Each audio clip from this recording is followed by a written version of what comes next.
As I traveled the back roads of North Carolina, I saw fields and fields and fields of cotton, which surprised me because we don't sell any clothes or anything with cotton anymore. I discovered that there are almost 10 million acres in America that are devoted to cotton farming. And in my mind, cotton is associated with slavery. I was interested in hearing the narrative that might be told about the slave's life, so I visited a couple plantations. And we weren't far into the tour before I discovered something I had never heard. Rice? What American ate rice?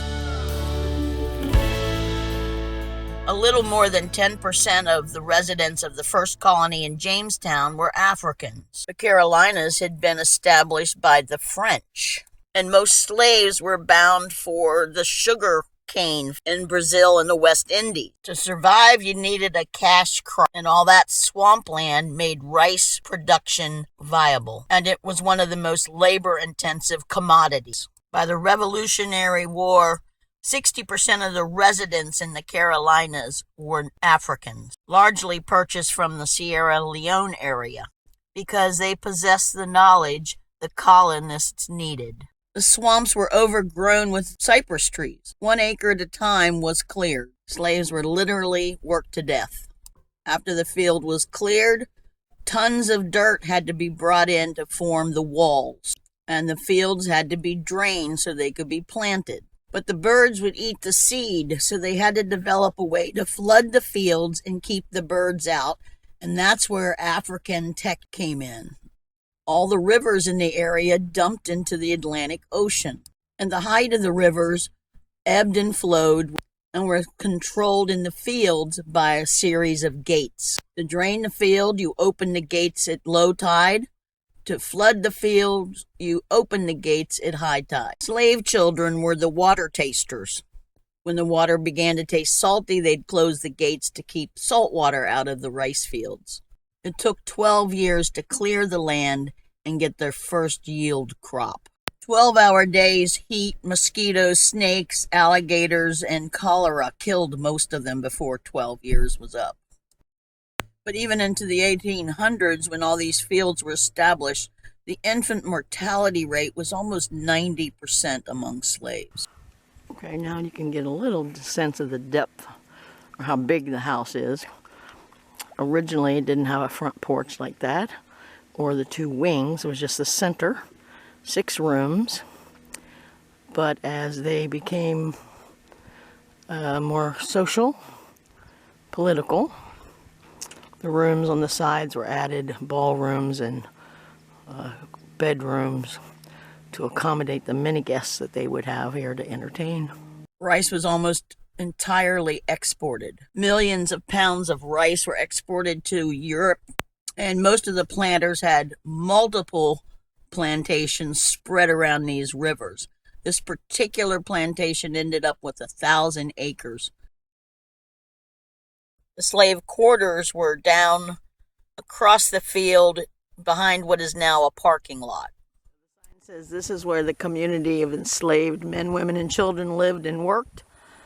These slaves were the majority of Hampton's residents, and much of the plantation's activity, both social and economic, occurred here. Well, a lot of partying at the big house. Research suggests, it goes on to say, that at any time from the mid-1700s through the 1800s, roughly 100 slaves lived on the grounds. No above-ground traces of their remains, of their lives remain, but they are doing some archaeological digs now. A unique feature of this plantation is that the owner discovered there were clay fields. So in the off periods of rice production, the slaves made bricks. And some of those bricks were used as the foundation of the homes, and some of those have been uncovered. I have an image. This is quite clever. So this is what the house may have looked like. A chimney on each end, 2 families in each house, One lived on one side, one lived on the other. It's very clear how big the home was. There's your fireplace and your other fireplace. Let's say this is halfway. So that would have been over here. Not a big space, especially since most of it is fireplace, or a lot of it is.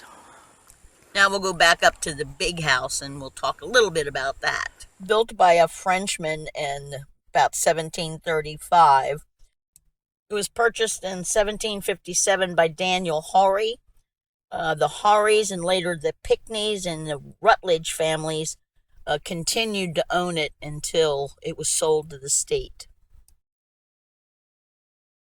Archibald Rutledge, who is a poet laureate of South Carolina, was the final owner.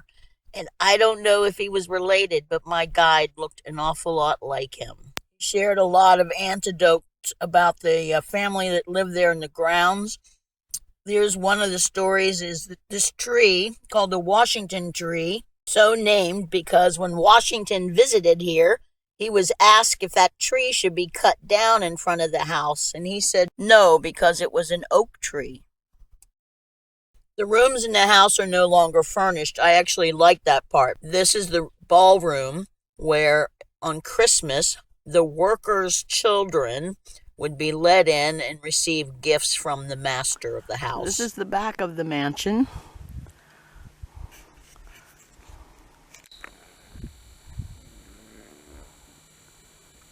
See the barred windows? That's the attic, or the basement, where he said they stored their liquor. Great wealth and social status brought much debauchery to the subsequent generations. They were heavy drinkers and partiers and seemed to be quite spoiled. This is the house where the kitchen was. The cook would have lived here to be near the master's needs.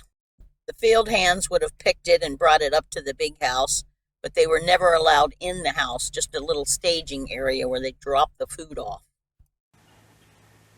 So you can see the massive columns that hold up this front porch that was added by his second wife. One-upmanship was also one of their traits.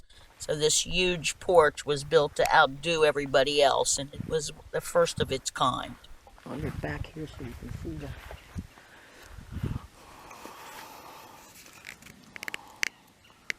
house a little bit.